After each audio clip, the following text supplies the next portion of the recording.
tayo ngayon sa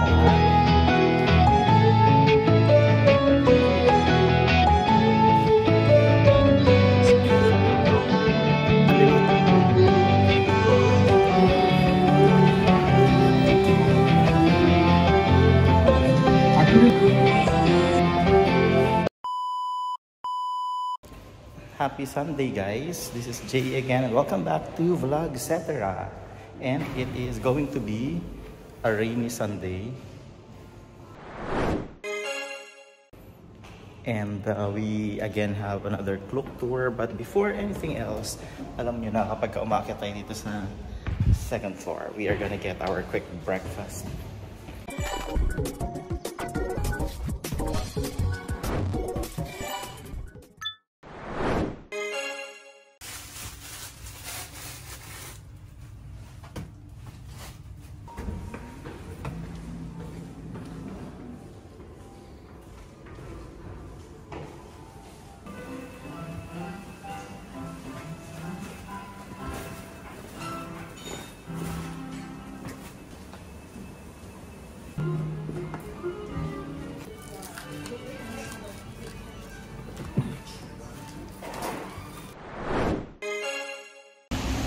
So guys, a few days back, lagi tayo nakapayong because of the araw, and now, look at this.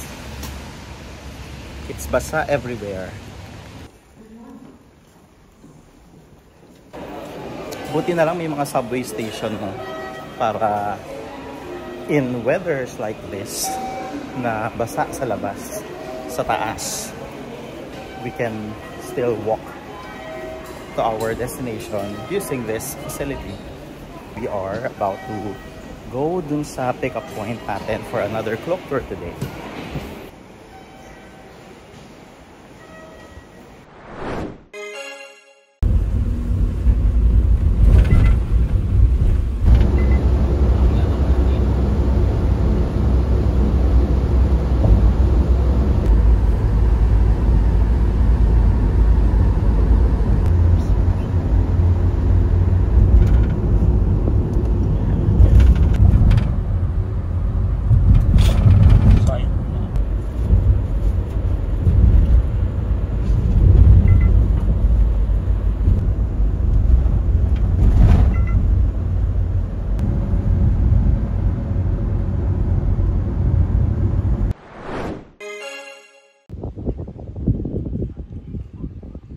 We just arrived here at Cape Kamuy at nandito pa lang tayo sa parking.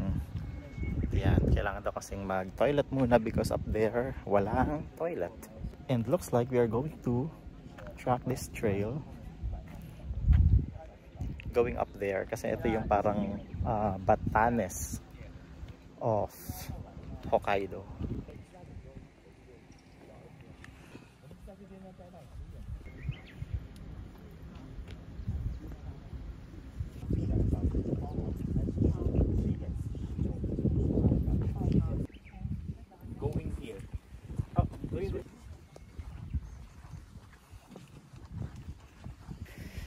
We had started the trek, guys, and of course it's uphill, kaya nagsisimula pa lang kahingal.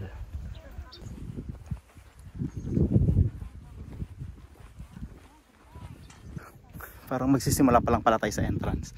Ayun pa lang yung may arc, pero look at the background already, di ba?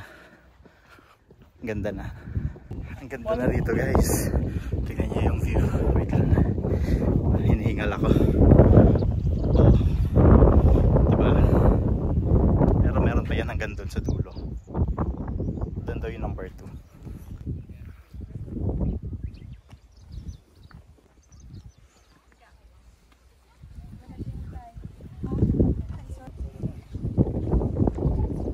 Hala, ang ganda dito.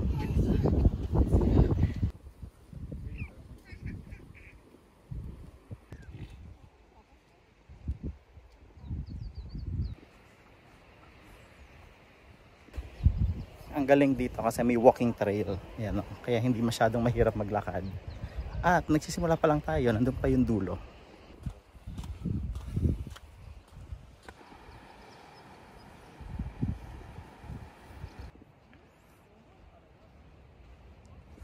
Yung other similar view that we have in the Philippines is yung nasa Catanduanes. Yan, ganito din siya. And ganito din yung suot ko dun sa video na yun. Same color.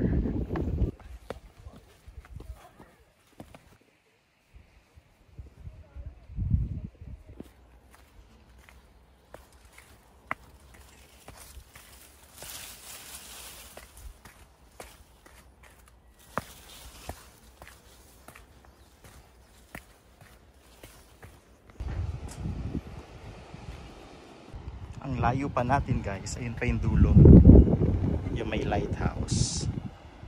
Buti na lang din, gloomy yung weather today. Medyo maputik yung ibang daan, pero mostly naman merong walking trail, kaya hindi maputik. And it's nicer kasi at least hindi mainit. Mas mahangin na guys sa area to. Open na kasi, pero mas mahangin daw dun sa yung nearer sa lighthouse. Perfect timing tayo guys, diba? Kasi makulimlim ang panahon. Imagine if it is sunny. Kasi summertime here in Japan, and it's currently 10 AM. Kasi yung alis natin from Sapporo Station is 8 AM. So 2 hours yung biyahe. So darating talaga kayo dito around this hour, which is yung patirik na yung araw sa katanghalian. So imagine kung ang init, diba? Ngayon nga mahangin pero may papawisan na tayo because of the long trail. Looks like we are nearing the tip.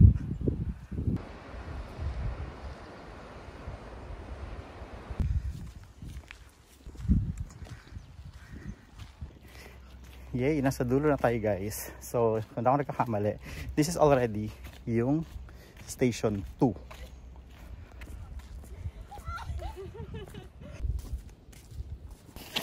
Ay, buti nandito tayo sa taas nung umaraw. Tignan nyo. Meron na akong towel sa likod. Pero umaraw na siya, oh. At ang init.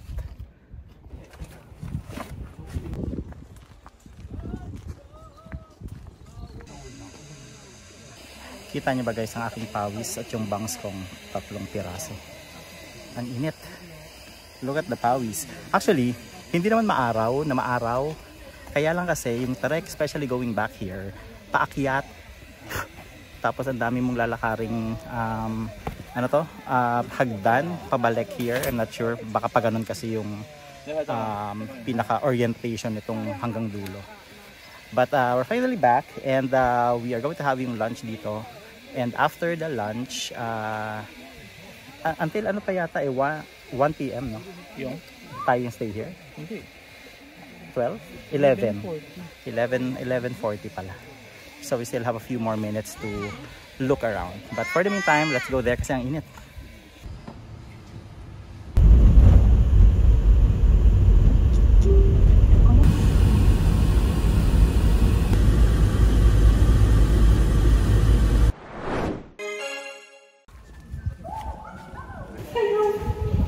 Sa loob tayo ng tunnel.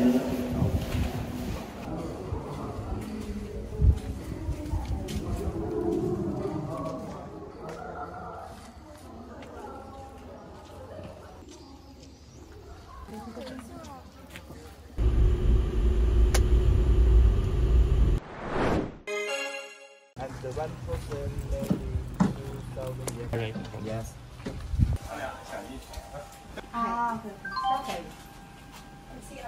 Take out 100 gram. 3.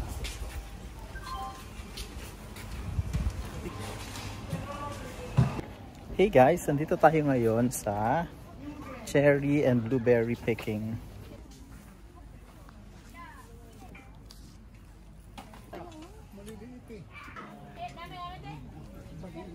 Ang daming cherry.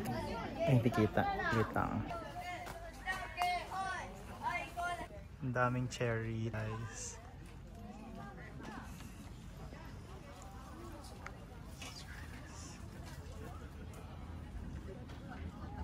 So yung activity dito guys, pwede kayong kumuha, tapos kakainin nyo, but you have to put your seeds here. Let's try. Ito ang mga mapula na. Actually, natry ko na kanina to. Ang tamis. Ayan. Tapos you could eat it directly. And then keep the seeds here. Ang dami.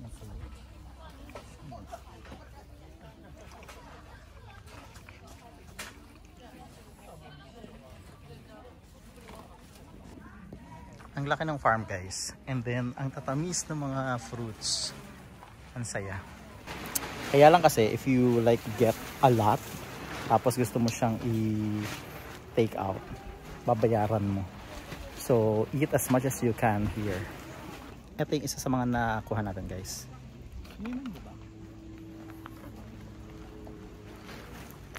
Ang tamis. In fairness, masaya siya.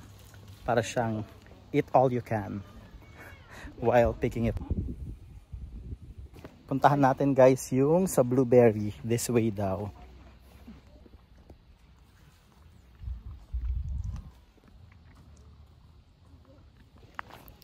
This farm is huge guys. Look at this. Diba? And then you could just pick the fruits and then eat it. Kung medyo maselan, meron din dong ano, parang grape, you could wash them before you eat it. Pero kami, we're eating it direct from the tree. Sana hindi sumakit siya natin. Yung mga blueberry parang mas konti sila, pero this area daw yung meron na. Check natin. Ayan guys, may mga flowers na yung iba, pero wala pa ako nakikitang fruit na ready to eat. Let's check dun banda. Yeah, mas padami dito banda. Look at those blueberries.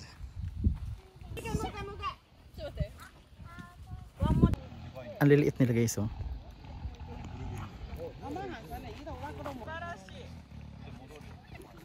Ang saya din naman niya. Kaya lang mas gusto ko yung nandun kaninang kinukuha natin, mas matamis. Pero this one is lasang. Lasa siyang blueberry.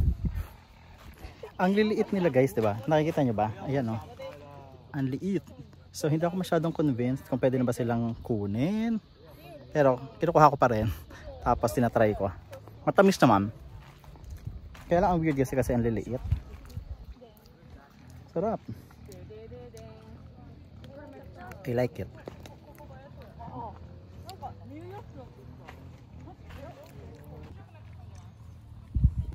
Ang bilis nilang tanggalin guys. O, sa ano.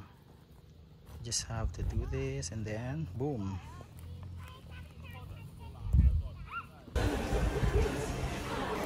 Lahat ng mga tourist destinations guys, may mga pa-ice cream. And so here we bought, baka cherry to isa. Cherry and yung Hokkaido milk.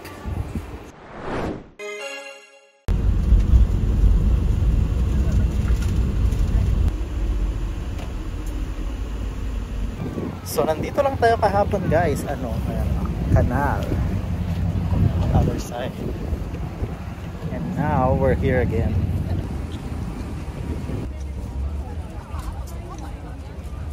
So ayan ulit yung canal guys sa likod natin. Ang dami pa ring tao dito, but it's a Sunday, so siguro pretty much expected na madaming tourists today. And by the way, they have festival, and sabi mamaya pagkapagabi meron ding fireworks.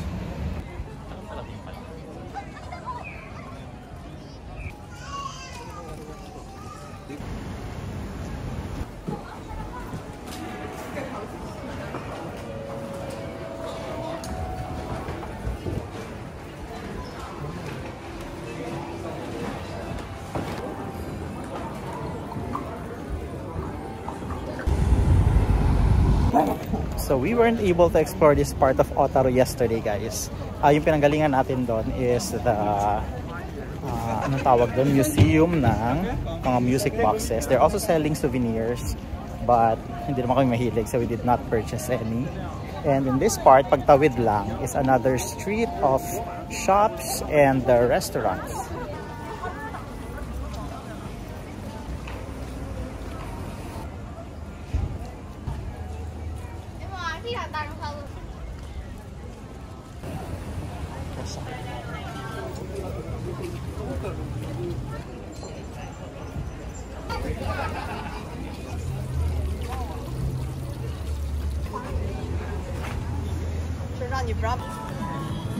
One pumpkin, one potato.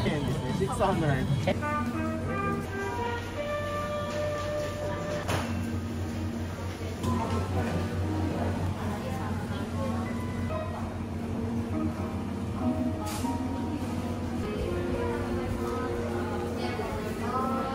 So nabudol kami ng isang Letaw store. We bought this one. Actually madaming mga Letaw store. Ayun, magkatapat. Dito kami bumili. Di na pala kita. And then we only purchased this one. Dalawa kasing ganito nila. Itong chocolate is 930. The other one is 980 yen.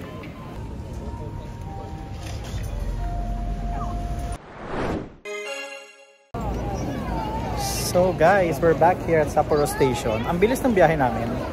Sabi kasi nung Kuya driver, 50 minutes yung travel time from Otaru to here, but looks like parang 15 din ba? 50 pala talaga. Mabilis lang kasi nag-edit ako ng video, but yeah. We're back here and wala naman na tayong ibang gagawin. Maybe we'll just look for dinner and then that's it.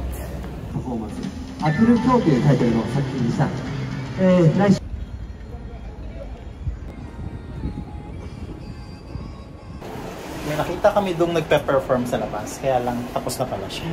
Nagliligpit na. Anyway guys, we're here at the subway again and may nabili tayong some souvenirs from Otaru. But actually, these are just 2 boxes of pastries. Try lang natin kung sarap.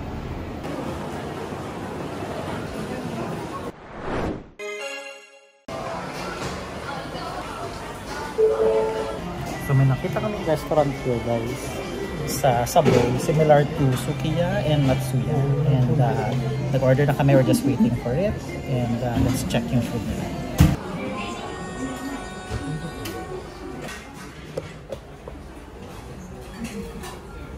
Dito na yung food natin guys. Ito yung sa akin.